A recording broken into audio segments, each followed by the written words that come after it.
Steph. All right. Happy Friday to you. Actually, the teleprompter says Thursday. All right, let's talk about Syria here.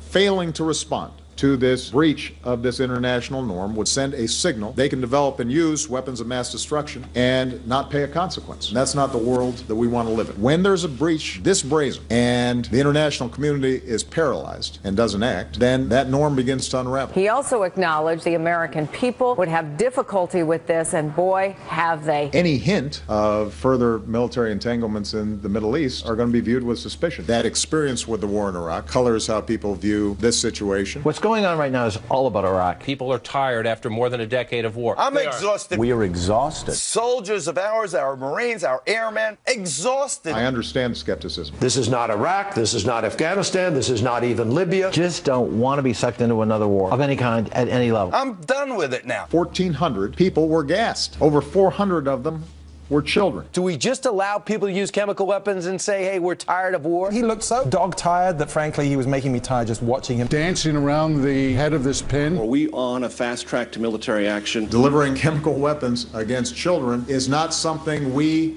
do. So currently, the only way to enforce this international norm is militarily. I'm not itching for military action. Keep in mind one thing, young children suffocated to death with the pure knowledge that they were suffocating to death. Kids who loved their mom and dad, who had hopes and dreams and aspirations. We may not solve the whole problem, but this particular problem of using chemical weapons on children, this one we might have an impact on, and that's worth acting on. So much for a quiet Friday news day.